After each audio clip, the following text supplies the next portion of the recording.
acerca de él. La primera pregunta es si vos sabés o conocés o se mencionó alguna vez en tu hogar cómo fueron sus inicios vinculados a la escritura y al periodismo.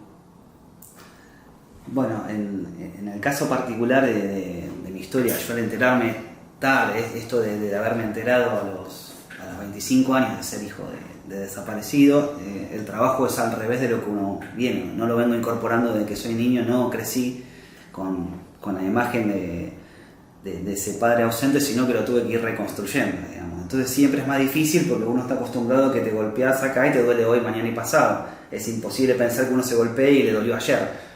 Entonces ahí el tema de esa reconstrucción fue tanto en lo emocional, en lo familiar, pero también en lo periodístico, en la militancia. Entonces ahí es donde empiezan los primeros rescates. Lo primero que me pasó es agarrar una caja de fotos que estaba en mi casa y agarrar todas las fotos y digamos, bueno, ¿cuál será de todos estos? Pues yo todavía no había hablado con mi mamá y nada. Entonces con la que era mi novia, que nos estábamos por casar en ese momento, mi esposa, vemos un montón de fotos y yo digo, ¿será este? No, me dice, no, es aquel que está parado igual que te parás vos. Entonces a raíz de eso nos dimos cuenta quién era. Y después buscamos todas las fotos que teníamos, yo algunas fotos traje, y acá nos dimos cuenta ya enseguida que, bueno, en esta foto está escribiendo y en esta otra foto está acá escribiendo a máquina.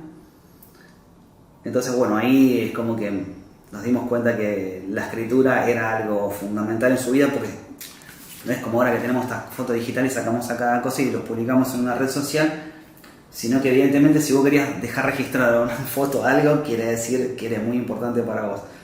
Así que están en esas fotos escribiendo y a raíz de, bueno, lo primero que hicimos fue googlear y vimos que aparecían en algunos, su nombre en algunos lados, hasta que me pude contactar con su familia, que en realidad que es mi familia, digamos, con su hermano, con mis primos, y me comentaban que él había sido periodista y tenían alguna noción de que había sido perteneció al diario El Mundo, otro dijo Noticias, pero yo me quedé más con lo del Mundo porque todo apuntaba a su militancia política en el PRT. Entonces lo que hice fue asistir a la presentación de este libro, por eso traje todo esto documental, que es un choclazo, ¿no? Que se llama Historia del PRT, contada por sus protagonistas. Bueno, pude charlar con algunos, pero lo importante de este libro, aparte de todo el choclo, es que acá adentro tiene un material digitalizado donde tiene todo lo que sobrevivió del PRT digitalizado: boletines internos, diarios, prensa, Estrella Roja, El Combatiente y listado de militantes. Ahí encuentro a mi viejo. Entonces, si el partido se hace cargo de su militancia, entiendo que sí militaba ahí. Porque ¿cómo hacer para confirmar los datos que uno tiene cuando va recogiendo? Alguien le dice esto, le dice lo otro, y eso quería agarrarme de algo verdadero. Eso es lo que me pasa. Quería reconstruir mi historia de verdad y no la ideal, la que uno decía, bueno, mi viejo era un guerrillero heroico, no quiero saber cómo era de verdad, si le gustaba la milanesa, ¿entendés? Aparte de su militancia. Contame de nuevo lo del libro porque no se grabó esta parte justo por un problema técnico, pero... No importa, dale, volvemos. Decía, voy a la presentación de este libro, que se hizo, si no me equivoco, en el Bauen, que lo presentan muchos experros, ex militantes del PRT, muy bueno por los testimonios que hicieron, estuvo muy bueno, y aparte del material acá, que tiene de todo, lo importante es todo lo digitalizado. Acá en este disquito tiene todo lo material sobreviviente y rescatado del PRT, que son boletines internos, documentos, El Combatiente, Estrella Roja, etc. Está todo acá y listado de militantes. En ese listado aparece el nombre de mi viejo, entonces ahí confirmo su militancia política. Pero no solo es esto, estábamos en una marcha del 24 tratando de llegar a la plaza con mis hijas, no podíamos llegar, estamos por Avenida Mayo, imposible, y nos quedamos en un costadito y yo tenía un cartel que decía Jorge Asenjo y pasa un señor y vuelve. Me dice, ¿de dónde lo conoces? Le digo, a mi papá. Me dice, militó conmigo en el 60 y pico, en Lanús. Me dice, no puede ser, digo, mirá cómo nos encontramos, que te paso mi teléfono. Bueno, la cuestión que nos pasamos el teléfono y nos volvimos a encontrar. Me dijo, militamos juntos, para que te digo él. Porque era una escinsión del Partido Socialista, que se llamaba Partido Socialista Argentino de Vanguardia. Ahí en esa división después sale Vanguardia Comunista, de todo eso. Entonces ahí él me explica que él siguió militando en el peronismo y mi viejo más en la izquierda, ya, o sea que ya militaba de antes, venía militando en el 60 y pico, en Lanús evidentemente, porque ahí es donde militaba junto con Jorge Sierkovich, que es este compañero que me encontré en la plaza. Entonces ahí es como yo reconstruyo todo lo que tiene que ver en lo político, y lo más difícil de todo era lo del laburo, del periodismo. No sabíamos cómo confirmarlo, y en todos lados figuraba periodista, corresponsal de todo el mundo. Digo, pero eso ¿de dónde nace? Entonces nosotros empezamos a investigar, y cuando muere mi tío, el hermano de mi papá, me dan todos los papeles que él tenía, y tenía todas las cartas que le escribió mi papá a mi abuela, o así a su madre, desde que él se va de Lanús a trabajar. Empezó trabajando en vialidad y se iba en obra por la Patagonia haciendo rutas, hasta que renuncia y se va a vivir ahí al valle, donde empieza todo esto. Bueno, y en esas cartas, que por suerte las tengo y las traje, es que descubrimos su... ¿Querés que la saque y la ponga en cámara? Después esto se puede volver a escanear. Bueno, esta carta que está... Bueno, está esta máquina, pero está firmada por él. Es donde dice, te leo este pedazo, donde le explica a la mamá que se puso a trabajar duro en la realización de la corresponsalía del diario. Te imaginás buscar local, arreglar la distribución, presentarme al resto de los colegas periodistas y a las autoridades oficiales, etcétera, etcétera. Entonces acá ya confirmamos su trabajo de periodista, que era lo que más difícil de confirmar. Y después, en otra carta que le escribe a la madre, que es del marzo del 74, le ponen una postdata a la madre. Estoy un poquito enojado porque no me decís nada sobre las cosas mías que salen en el diario. ¿O no lees El Mundo?, le pregunta. Entonces, acá en esta postdata que le escribe en su carta. Entonces ahí nosotros terminamos de confirmar, decía, bueno, es verdad, era periodista y es verdad, trabajó en El Mundo. En otras cartas habla un poco del diario, de algún trabajo que tenía que hacer, habla cuando cierra el diario de las esperanzas en Buenos Aires de que continúe, que no continúe. Bueno, al final no continuó, él siguió con distintos trabajos. Y otra de las cosas que quería mostrarle, que me llamó, que es anterior, esto es un poema que escribe en el 73 mientras trabajaba en otra cosa. Acá estaba en un bar, pero lo que me llama la atención es que el papel es membretado de un diario de Comodoro Rivadavia, que se llama Crónica de Comodoro Rivadavia, que ahí, y bueno, está escrito este poema. A mí la verdad que me gustó leerlo, pero más me gustó en lo personal poder tener algo físico de mi papá, no tenerlo a él, porque tiene una mancha de café. Yo me lo imagino escribiendo, tomando un café que se le vuelque, y está escrito a mano, corregido, tachado un pedazo, no sé. Es muy importante para mí, más en lo personal que en lo investigativo. Bueno, eso es todo lo que yo tengo a nivel militancia, digamos. Después, lo que pude rescatar son 5 diarios El Mundo escaneados. No pude encontrar ninguno físico hasta ahora. Si en algún momento lo encuentro, lo compraría, pero están casi imposible de encontrarlos. En la hemeroteca de la Biblioteca Nacional no hay. Me queda la del Congreso, bueno, todavía me queda esa. De esos hay 3 o 4 notas. Yo los ejemplares ya se los compartí al sindicato. Que dicen corresponsal de Neuquén. Él aclara en otra carta a la madre que no están firmadas las notas, pero que son las de él. y que tiene que cambiar el vocabulario normal porque el vocabulario periodístico le explica a la madre, o sea, a mi abuela le explica que es distinto con el que él habla todo el tiempo. Así que esa es mi confirmación sobre su militancia política en estos dos partidos que pude confirmar y sobre su laburo como periodista. Bien, voy a la segunda, que es un poco desprendida de lo que veníamos hablando antes. ¿Cuáles, si se mencionó alguna vez, cuáles eran sus referencias? Si él tenía algún referente o referenta sobre algún periodista o algo por el estilo. Yo entiendo que mi tío en un momento me dice algo sobre Rodolfo Walsh y me lo dice él, sobre que él se lo había nombrado y todo eso. Yo me imagino que la mayoría de la época lo tenía como referente, pero sí lo había escuchado a mi tío Horacio Asenjo comentarme eso sobre lo que él decía. Incluso él también en una carta a la APDH en un momento pone algo de noticias, pero como yo no confirmé nada sobre noticias, nunca digo nada, pero él en un momento o se confunde el mundo con noticias o lo nombra, así que sobre eso no estoy seguro. Bien. Me pone en silencio el teléfono, perdón. Sí. Y después, ¿cuáles eran sus referencias, si se mencionó alguna vez, sus referencias culturales e intelectuales?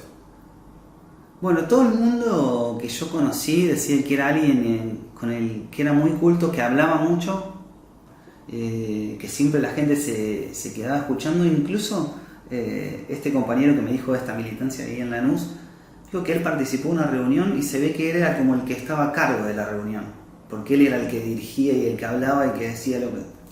Así que yo asumo que le gustaba mucho leer, que era muy culto. Y por otro lado le gustaba mucho la música, le gustaba el folclore. Eso lo descubrí porque había unos discos. Bueno, después editaremos lo que tengamos que editar. No hay problema.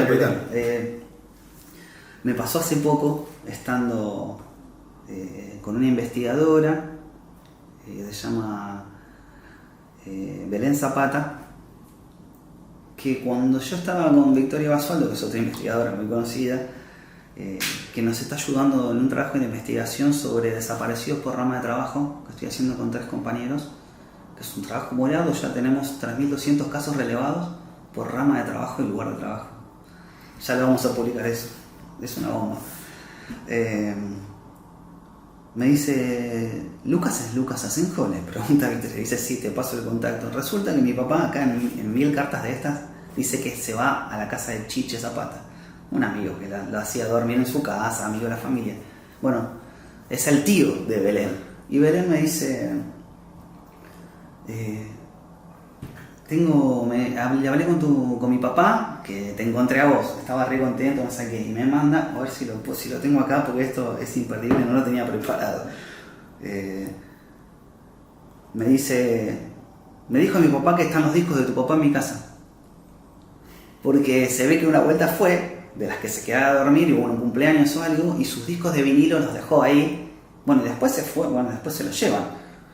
Y bueno, quedaron los discos de vinilo. Lo loco de todo esto es que los discos todavía estaban ahí guardados. Y bueno, le sacó una foto, mira, y acá te vas a ver de estos discos, que son, algunos de, César Isela se ve acá, y Armando Tejada Gómez, que es lo más especial de todo, lo de Armando Tejada Gómez, ahora cuento. Mira, y acá, que es tipo de bolichero, música bolichera de la época que ponían en los cumpleaños, y tiene el nombre ahí, que está firmado el disco. Antes los discos en el papelito le ponían el nombre para que no se los choree nadie. Esto es un hallazgo importantísimo. Y mira, yo ahí le mandé una carta que dice, me quedé en la casa de Chiche Zapata, y se la mandé a ella, ¿viste? Porque es su pariente. Y ella me mandó esto, todavía no me junté con Belén para que me dé los discos, pero los tiene ella muy guardados. Lo de Tejada Gómez para él era muy, muy, muy importante. Incluso yo me llamo Lucas por esto, por eso lo quería traer a colación. Este libro, que se llama Ahí va Lucas Romero, es con el que me pone nombre. Y bueno, yo siempre tengo algo muy significativo. Si no me molesta, voy a leer este pedacito que yo pienso que es así, porque el libro dice así: lo llamaremos Lucas porque me suena a mucho. aunque me ha dicho el cura que no anda con su santo. ¿Y qué? Y si a mí me suena, ¿y qué hay? ¿Y qué tanto? Lo llamaremos Lucas porque a mí se me canta. Y hasta para un niño que en una de esas crece y me llevan sus ojos, y muero mucho menos si quedo en su mirada. Yo creo que y es un presagio total. Lo que dice este librito, me costó un montón conseguirlo además. Se ve que Armando Tejada Gómez no está tan en boga, ¿no? Y acá habla de la historia de un rebelde, ¿viste? Lucas Romero es un rebelde. Y yo pienso, mi mamá me dijo que algunas notas salieron firmadas en algún lado como Lucas Romero, yo todavía no las encontré. Que es la continuidad histórica en esta, de que está este Lucas Romero, el de Armando Tejada Gómez, está mi viejo y yo soy el tercero, ¿no? El tercer Lucas Romero. En algún momento, cuando escriba mi historia, lo voy a descontar de esa manera. Así que creo que sus referencias culturales iban por ahí. Mucho con el folclore, en la época era mucho, me parece que el folclore era lo que más se escuchaba y se bailaba. Le gustaba mucho el asado, siempre hay muchas fotos ahí cocinando y eso. Y bueno, mucho la poesía. Y en una parte le escribe a mi abuela esa parte graciosa, como dice y no dice, porque le dice, mira, van a ir unos muchachos a buscar esos 43 tomos que yo tengo, que son todos iguales, de tapa gris. Vos dáselo, no les hagan muchas preguntas, seguro van a estar apurados porque se van a otro lado. Y nada, son indicios de un compañero iba a buscar las obras completas de Lenin que estaban ahí y se las iba a llevar. Y le decía a la abuela, che, no le preguntes muchas cosas para que se vayan, no sé qué. Bueno, cosas que se dejan ver esas cartas que para mí son parte de esta reconstrucción, ¿viste? Y bueno, y confirman la militancia sobre todo o parte de la lectura.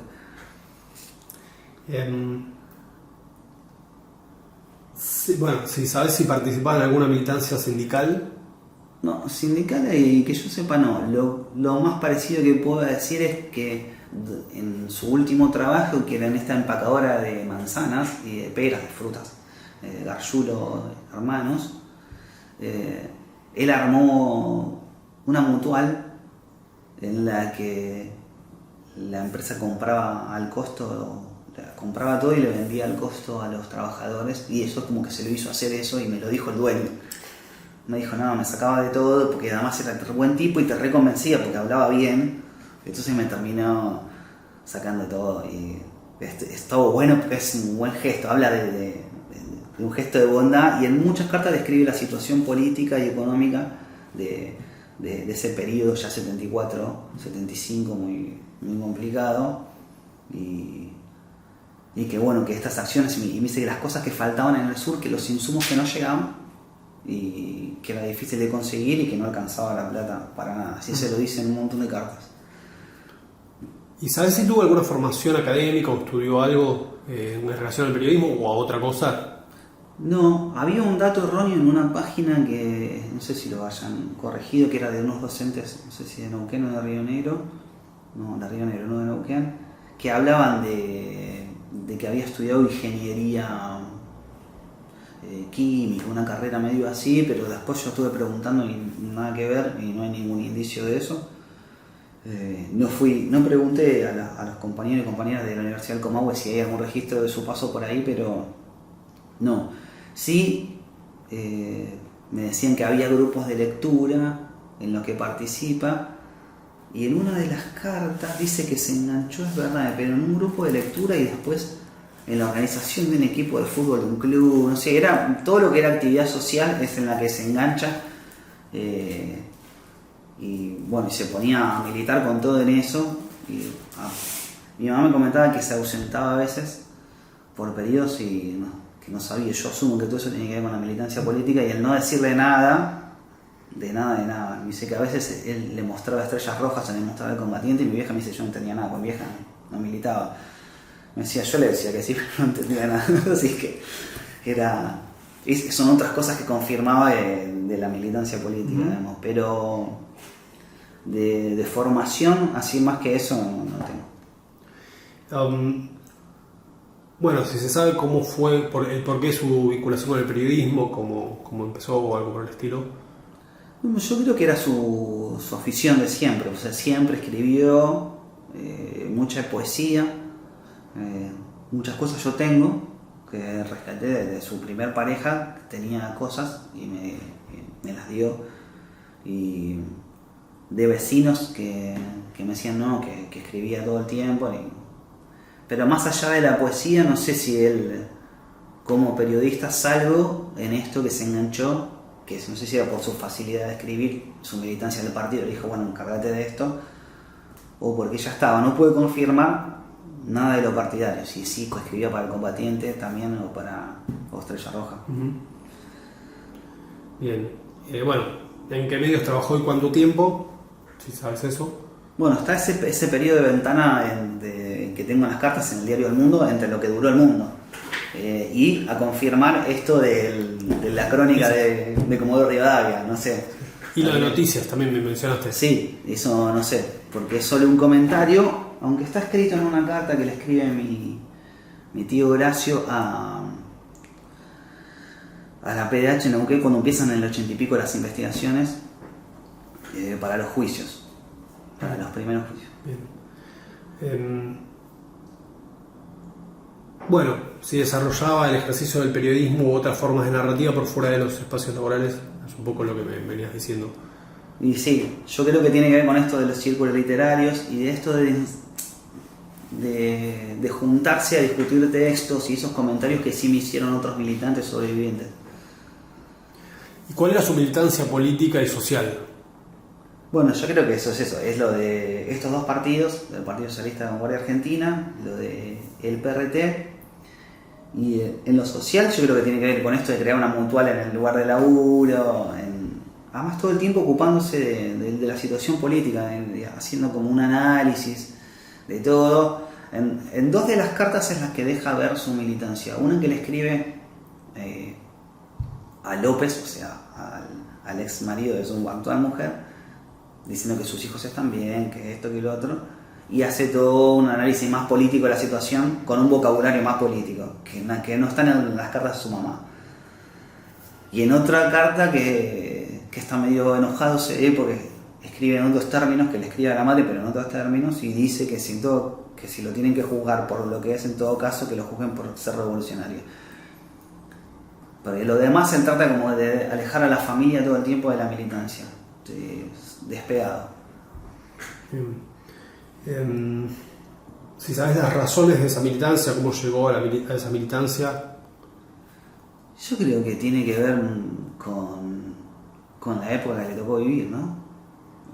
Con lo que le tocó la pobreza. Cuando vos rescatando esos relatos de esa época y ves la manera en que vivían, o sea, con la que vivimos nosotros, que no tiene nada que ver con, ¿viste? Gente, toda una familia en un solo cuarto, o todas las cosas se las discutiendo de cómo llegaban a comprar o no comprar algo de comida, todo tiene que ver con eso, con lo que escribían. Entonces, claro, la injusticia te revela. Yo creo que era así, y era el clima mundial.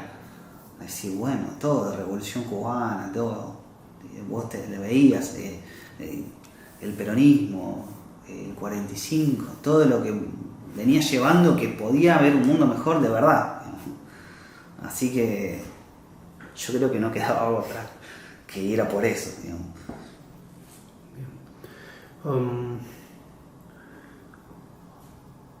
Si existen registros, a veces existen registros de publicaciones y en qué formatos de publicaciones de él. Bueno, yo lo único que rescaté son estas 5 ediciones del diario El Mundo donde están digitalizados, o sea, sé que alguien escaneó esos diarios y están subidos en el topo blindado, pero bueno, que todavía creo que sigue activo, que se puede utilizar. Algunos otros medios con ese material los bajaron, pero este creo que todavía está. Y después tengo estas cartas que son el testimonio de lo que está, y físico no hay nada más. Bien. Si sabes qué temas o problemáticas o especialidades le interesaban cubrir o desarrollar periodísticamente. Ahí en la mayoría de las notas son sobre hechos políticos o sindicales, porque... ¿De actualidad? Sí, ¿De su actualidad sí, en su momento? Desde el momento, sí. si había un quilombo en algún lado, o algún enfrentamiento entre fracciones sindicales, o alguna cuestión de gobierno, las pocas notas que están ahí, salvo que consiga otros números del diario donde haya otras cosas, era eso, más que nada. ¿Guardás alguna revista, objeto que lo vincula con el periodismo? No, guardo, bueno, tengo estas cartas, tengo este diario, lo único que tengo de objeto a objeto es esta gorra, que sí la traje, que bueno, para mí es significativa porque es una plana física y ahí seguramente él la tendría puesta. En algún momento tengo una foto en la que la tiene puesta, que está acá, que está con Pablo, que es mi hermano más grande. Bueno, y nada, es una cosa más de las que una se puede agarrar en esta reconstrucción de lo que no tiene.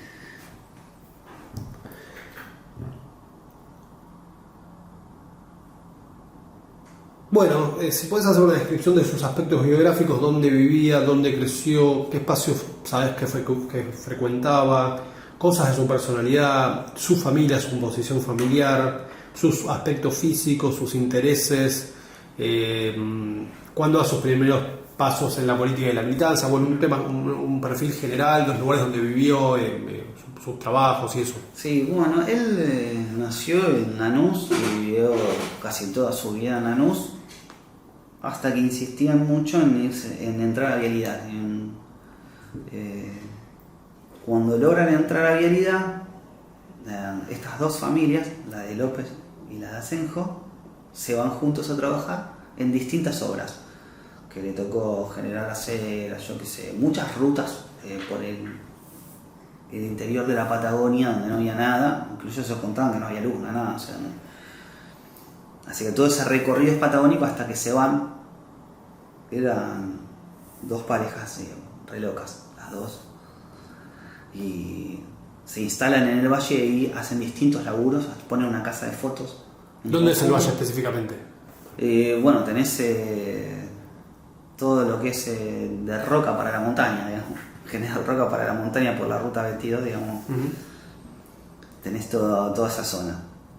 Ellos están siempre en la zona que es Cinco Saltos, Barda del Medio, Cordero, todos esos pueblos que están por ahí, al ladito de Neuquén, pegado.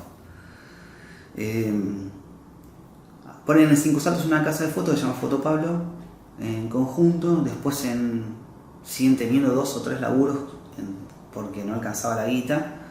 Ese es otro aspecto, el de fotógrafo, del ingreso a eso, porque aparte de hacer sociales, yo creo que cubrían algunas cuestiones que tenían que ver con el pueblo, porque algunas fotos, que ahora ya no las tengo más, eran de desfiles en el pueblo. Uh-huh. Entonces eso es muy de periodista. ¿Quién va a sacar fotos? Porque primero que los rollos eran caros, iba a sacar fotos de un desfile en un embole. Bueno, no sé, yo asumo que era parte del laburo.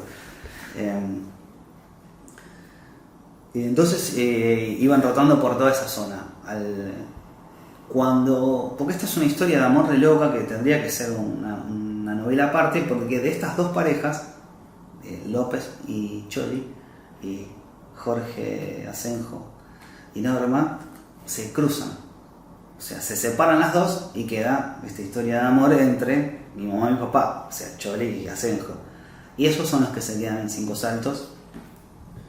Y bueno, después se queda embarazada de mí, digamos. Y el último destino es Cinco Saltos. De ahí es donde ocurre el secuestro.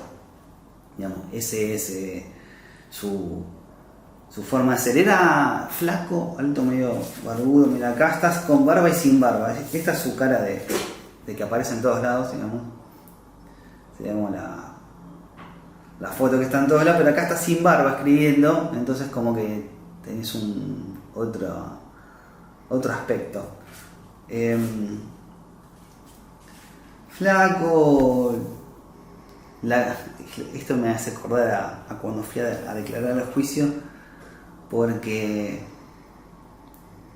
hago toda mi declaración que dura como una hora, en la que yo, la verdad que fui muy fuerte porque había arreglado con los abogados de la querella las preguntas, todo, o sea, iba muy muy confiado, pero en 5 minutos me puse a llorar, me quebré en el juicio porque declarar es fuertísimo.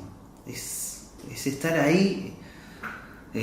No tenía los genocidas porque estaban en Zoom, o sea, ellos me miraban ahí por una cámara y yo los veía en una pantalla, ¿viste? Era muy desigual, porque yo estaba ahí y ellos no estaban, yo los quería ver a la cara, ¿viste? Bueno, igual le pude decir de todo. Y además la primera pregunta, no sé si no fue la primera, pero una me dicen, ¿qué crees que pasó tu viejo? Digo, es lo que vengo a preguntar yo, que me digan ellos, digo, díganme ustedes. Y le dije a la cámara, pero me hubiese gustado que estén ahí, para que me miren a la cara, ¿viste? Pero no estaban. Y cuando termino de declarar, ningún abogado de genocida sí me hizo ninguna pregunta.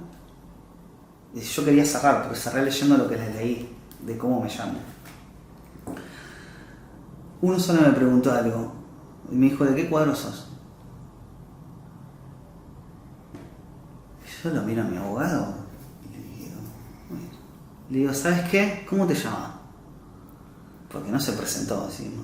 O sea que ya empezó mal. Me dice, me llamo tal. Le digo, bueno, te voy a decir una cosa, te agradezco por la pregunta, porque mi papá era fanático de River y yo soy hincha de Boca. Son otra de las cosas con las que yo no tengo y que son distintas por culpa del accionar de los que ustedes defienden. Pero se quería llamar hasta el recer. O sea, el juez se rió porque no podía creer cómo lo cagué al abogado. Porque yo pienso que o él se puso nervioso o me quería sacar a mí del eje en el que yo estaba, ¿viste? Pero lo cagué por algo que no conté porque me había olvidado de lo que él era de River y yo me crié como bostero porque me crié con otro papá, digamos. Así que fue otra anécdota y eso habla de sus detalles de su personalidad. Si me era hincha de River, digamos, le gustaba la milanesa, hacer asado, el folclore, digamos, todos deciden que era un buen tipo y que era mucho de concentro de atención porque hablaba bien, entonces todo el mundo lo escuchaba hablar. Yo qué sé, la otra era que era muy mujeriego, esa parte no sé si va, pero siempre lo decían eso. Mi mujer siempre me dice, ojalá que no haya salido igual a él. Es una anécdota graciosa. ¿Y su militancia era en el Valle? ¿Su militancia política se dio en el Valle o estaba en Buenos Aires y alternaba entre un lugar y otro? Eso no lo sé, si esos viajes misteriosos tenían que ver con eso o no. Bueno, su militancia en Lanús ya empezó en este partido, o sea que él ya militaba mucho antes de... Yo creo que todas esas fracciones se terminan incorporando al PRT o al menos en un momento como que se agrupan mucho las organizaciones y entonces yo creo que él termina yendo desde ahí derivan en el PRT, desde esa militancia en el partido este.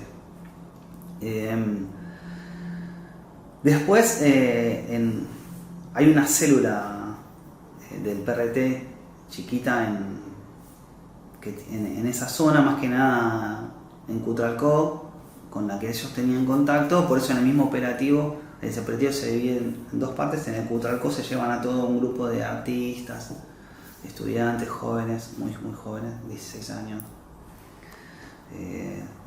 y al todo el grupo de vecinos de los que hay fotos de fiesta en casa antes de que yo nazca, pero están ellos, o sea, Cecilia Becci, Mirta Tronelli, todas esas vecinas y amigas desaparecen en 3 días en el mismo recorrido, digamos.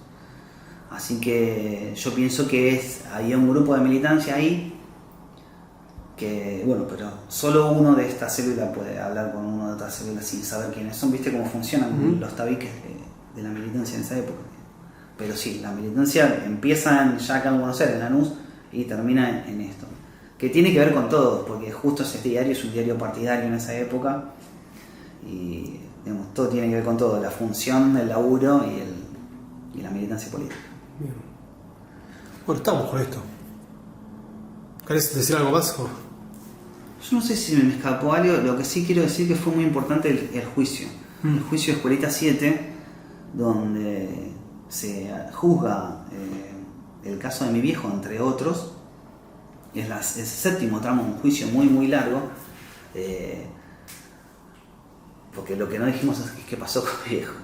Él lo secuestran, lo que pudimos reconstruir es que pasa por la comisaría de 5 Saltos, va hasta Neuquén, hasta el comando, ahí lo tienen, niegan que está ahí, después le libran como una libertad, pero en realidad lo llevan en un vuelo clandestino de Neuquén a la Bahía Blanca, y él, el último destino donde alguien lo ve es en la escuelita Bahía Blanca, en ese centro clandestino de detención. En una situación en la que están 3 personas atadas alrededor de un travesaño, y escucha a 2 hablar en que se conocían. Y que sobrevive, González, es el que lleva el testimonio de haberlo visto ahí, y que el otro le decía Pedro, no le decía por su nombre, pero él sabía quién era porque lo ve. Y o sea que ahí también descubrimos que uno de su nombre era Pedro, su nombre de guerra, su nombre seudónimo, como quieran decir, como su nombre de militante. Así que también eso es un dato a tener en cuenta, porque a veces los apodos, los seudónimos no te llevan, y alguien te dice que conoce a, y eso es Pedro, no es a Jorge. Así que ese es un dato importante, saber hasta dónde llegó comida. Y también hay unas partes, bueno, son testimonios de otros que estuvieron que lo trataron muy mal en una sesión de tortura, porque no quería hablar, no quería decir nada. Y son cosas que también hay que contar, digamos, porque son las que pasaron, que son las que uno no quiere hacer la imagen, pero bueno, la historia nos dejó eso. Y lo bueno que en un momento se dejan comunicar en el Día del Padre, y uno de los sobrevivientes dice que él iba a ser papá, le cuenta. Entonces eso puede ser no significativo para los demás, pero para mí sí, porque solo tengo en mi imaginación que haya tocado la panza de mi vieja antes de que se lo lleven el último día de su secuestro, la carta donde él escribe a su mamá que va a ser papá, y este testimonio de un sobreviviente. O sea, todo lo demás es lo que ven ustedes acá. Uh-huh. Así que es lo que tengo, que me parece que es lo que también hay que contar. Bueno, algo que es otra de las cosas que es una deuda de la democracia, y es lo que uno siempre está diciendo, bueno, ¿por qué siguen? ¿No? Bueno, ahora lo del delito 131 nos hace decir, bueno, es una de las cosas por las que seguimos. Primero, yo no sé dónde está mi papá. ¿Cómo no seguir, no? Si no sabes dónde está.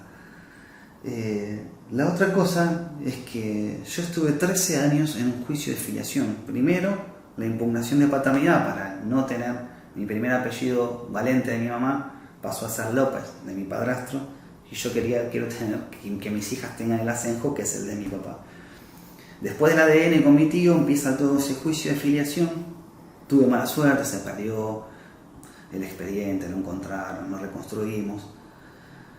Pero depende a veces de la voluntad del juez o de la ideología del juez, porque a veces puede encajonar o no, porque le gusta o no llevar adelante más rápido o más lento esto.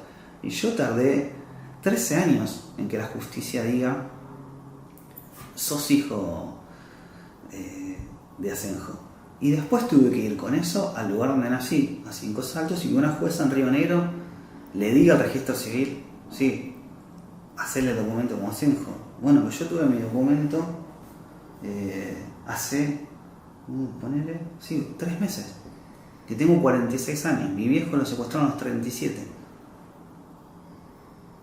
O sea, no, yo ya viví más de lo que vivió mi viejo, pero si bien, como me dicen todos, vos siempre fuiste Asenjo y lo sentiste, lo demostraste, lo militaste hasta antes de saberlo, porque yo siempre milité desde la secundaria antes de saber todo esto. Yo necesitaba que mi documento diga Asenjo, y recién ahora el de mis hijas también dicen eso. ¿Y qué pasa con esto? Se reconstruye a partir de esta reparación. La historia de mis hijas es a futuro, o sea, no es que queda en el pasado.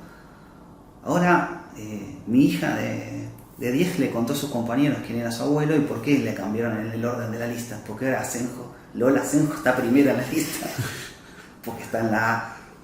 Y a mi hija de 15, 16 le pasó lo mismo. Tuvo que explicarle a sus compañeros: che, ¿por qué te cambiaron el apellido? Entonces es como que no termina nunca la cadena, y hasta que no aparezcan todos nuestros hermanos, todos los nietos que están buscando, o que nos digan dónde están los genocidas, qué hicieron, a dónde buscar, no se termina. No es un capricho de los organismos de derechos humanos. Es que los que fuimos víctimas, más allá de que toda la sociedad fue víctima, digamos los que fuimos víctimas directas del terrorismo de Estado, necesitamos recuperar eso para seguir.